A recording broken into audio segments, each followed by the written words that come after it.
Alright, ladies and gentlemen, I'm here on the show, and I'm here to talk about, do a wrestling news video. I'm just gonna do wrestling news in this one. So, let's get right into it. So, yesterday, I talked about this yesterday. I talked about R-Truth getting released, and I gave my reaction to it, so if you want to go watch it. And I wasn't sure if it was real at first when I woke up and saw it. I wasn't sure if this was true. He posted on his social media platforms that he was released by WWE. Put out a big tweet. I wasn't sure if it was real at first. I was kind of thinking, oh, it's going to be like, it's June 1st. He can be confused with April 1st. But no. He did get released.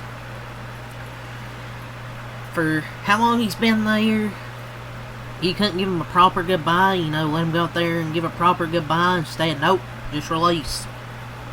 Shows you how much TKO cares about, that tells you how much TKO cares about loyalty. Oh yeah, they don't. They have zero care. Zero. TKO is going to have all the wrestlers released, and then we'll be watching Mr. Beast and Travis Scott headline WrestleMania. Yeah, I just don't get this, man. Yep, go ahead and give me Travis Scott at WrestleMania. Worry about the celebs behind the commentary like I give a fuck. Oh, look at all that rich, that rich money they have. I don't care. I don't care about these fucking celebrities. Pushing out the real fans just so you can have fucking celebrities at the show who don't give a fuck. Besides a few certain ones that actually like the show. Or just wrestling in general. But yes, make sure you remind me Cardi B's hosting SummerSlam. If I haven't been reminded 1,000 fucking times. Keep worrying about the people who don't add to the product beyond one appearance. WWE might be the one ruining wrestling. Look, under the right booking, it could work, mate. Under the right booking, maybe it would work, but I don't know if it draws a lot of eyes at sports media outlets. I don't know, man. Shit's just awful. Like, releasing freaking R-Truth for how long he's been there, and the loyalty, I guess they just hate fun. I guess they're releasing all the fucking comedy characters. But after being on screen with John Cena, having a match with Cena, I guess that was his final match. If they're going to get rid of Truth, then at least let him retire. Instead of just firing him.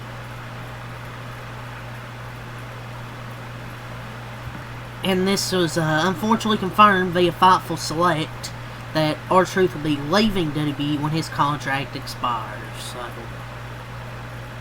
look, well, I guess even though he's in his mid-50s, even though he can still move good for 50, it sucks that he's leaving, and basically WWE isn't renewing his contract. I wish him the best for his future and efforts, man. I wouldn't be surprised to see him take a break for a while and come back part-time. Like, he looks great for 53. Like, yes, he's 54, but there's a lot of old people. 53, their champion is 48 years old. And can't move as well as Truth still does. I'm talking about John Cena. Love John Cena, but it's just the truth. There's a bunch of old people that are still good in the company. WWE's been relying on 45-year-old over superstar for the past 9 years.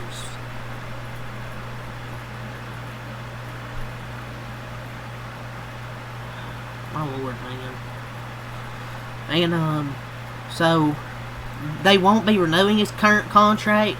This was via PW Insider. As a result, he will be departing once it expires. I don't know when it expires, but his contract will expire.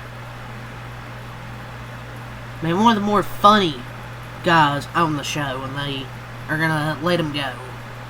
I guess WWE just doesn't want fun anymore. So, his legendary run's come to an end, man. Even with the 24/7 title, that shit was entertaining. Just with him, though. Other than that, I really didn't care for that title. So his final program was against his childhood hero, John Cena. I guess that was his send-off. And a few more things regarding R-Truth. One talent commented via PW Insider that R-Truth's contract not being renewed made them feel as if nothing's guaranteed, which is not what you want with that locker room morale if you're the WWE. Where it feels like nothing's guaranteed. Yeah, I kind of agree with him. I don't blame him, which is scary. I know everyone's saying no on TKO, but I said it yesterday. I didn't exactly say this, but I was saying now if Triple H wanted to keep him around, he would have stayed. But TKO probably wouldn't have took no for an answer. So, also another thing via PW Insider. Another talent noted that R-Truth's departure made them want to make sure their next contract with the company was negotiated and locked in well in advance. It's a smart move considering all that's happening lately to try and get your contract, like, renewed. Or, make sure your contract is negotiated, not renewed, but negotiated. And they're gonna regret saying this shit in TKO. So, also via Fox Select, R-Truth's departure, it was met with complete shock and disbelief, with one talent calling it total nonsense and another calling this regime ruthless. Which, they're not wrong. I mean, this is probably, there's been other releases that have made people feel that way. But, I've seen releases that make people feel a certain way, like 50-50 or like that. But this is legit the first one I've ever seen where 100% of the talent, the people, the fans, the backstage people are angry. There's not even troll accounts going the other way. Just because I think WWE misstep with this one big time. I am seeing refs reacting, bro. You know how deep this is? I don't know where he's going to go now when his contract's over. But we'll see, man. Apparently also Carlito spin the face. People think that'd be good.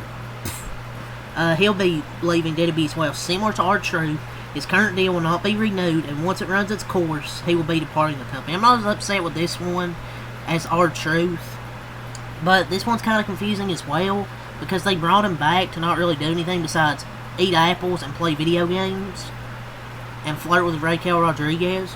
But he was still an active on-screen character like R-Truth, and now they're both basically going to be released. And the key line's still on point. But yeah, they're just sucking all the comedic value they shows. TKO in 2025 is basically, I'm gonna ruin wrestling.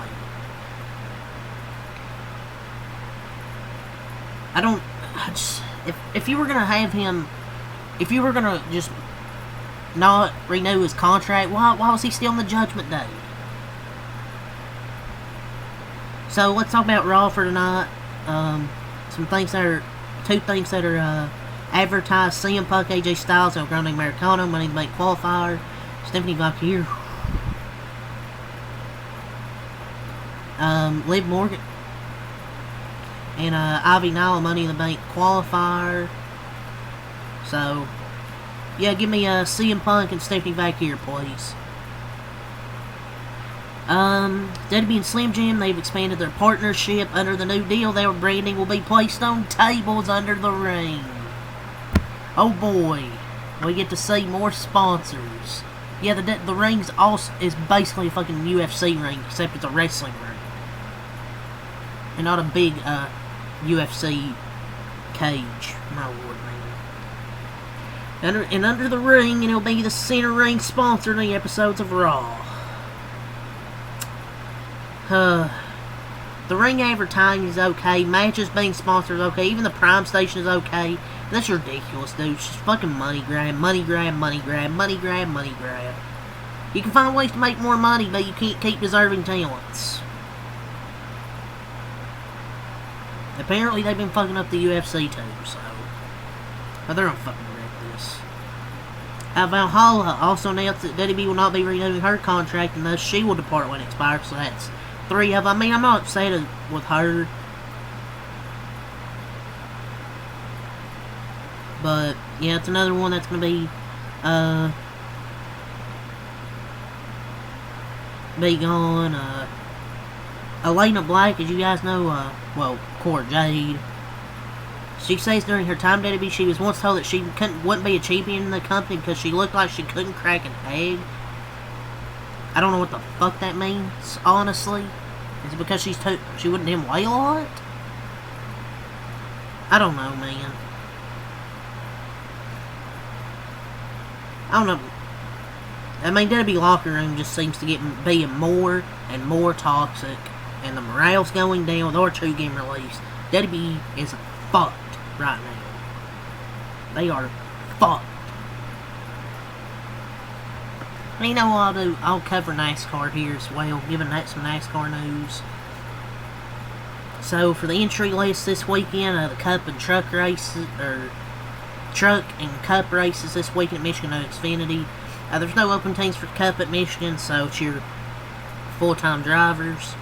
For 32 trucks at Michigan, Hocevar in the 7, Chastain in the 44, and Fenhouse in the 66. The notables in the 07, Corey LaJoie.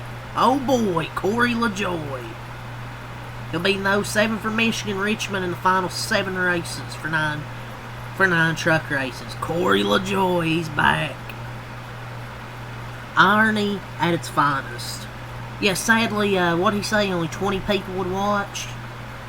12, 20, how many people he said watch these races?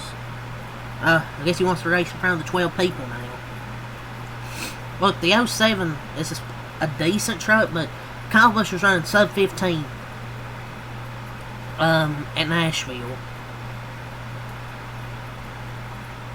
So, yeah.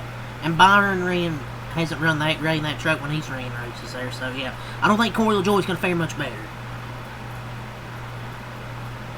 So, Colleague Racing, they're not going to appeal the Daniel Dye DQ from Nashville in the Xfinity Series. The next hearing in the 23 front row versus NASCAR case been moved from June 12 to June 17th. So, go over the Michigan schedule. Friday 1, truck practice. 2, ARCA practice. 3:05, ARCA qualifying. Then 5 p.m. on FS2, the ARCA race. Saturday, 8:05, FS1 truck qual. 9:30, Prime practice, Cup and qualifying.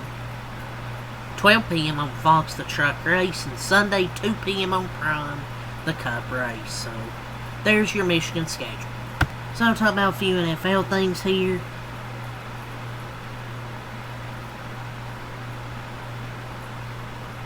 The Falcons are planning to lean more heavily on wide receiver Darnell Mooney after productive 2024 season. Lions cornerback DJ Yates says he knows completely different energy with the Lions compared to the Jets. Saquon Barkley is on the Madden cover. Stephon Diggs was in attendance today for the team's voluntary OTA practice. William Cohen says it's completely inaccurate that the team wants to move on from running back Travis Etienne. I think they will at some point. Frank Ragnow, the Lions star center, he's retiring at the age of 29. Huge loss for Detroit. They retired at 29 years of age.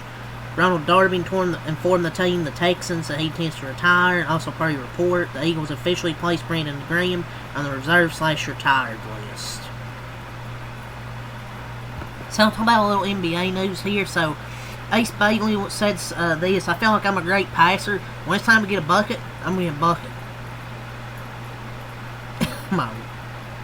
We'll see how that goes when he's drafted. The father of a potential lottery pick says Milwaukee Bucks have contacted his son. They've been doing background research on him despite not owning a first-round pick. Kamon Milowach and Trey Johnson have reportedly in the mix for number 3 pick for Philadelphia. Charles Barkley moved to ESPN. He actually has 7 years left on his contract. Want to be a good soldier for Kenny, Ernie, and Shaq and the people I work with, but the best I can do is 2 years. Odds on the next start arena in Toronto. Yeah, they ain't gonna be no start goes to Toronto. They're reportedly looking to land a big name player, possibly, but I don't think it's gonna happen. Tim Bontemps floated the idea of Al Horford going to the Knicks. He's talked about that. Giannis and Toronto Raptors reported a mutual interest. Lucas says I have speed, I should not show it. Yeah, sure, buddy. People around the league expect Najee to top out his contract in free agency, which will inevitably happen. Like I said, the Raptors are looking to land a big name player in the trade market. So, yeah, that's all the news I want to talk about here. So until next time, I'm out. Peace.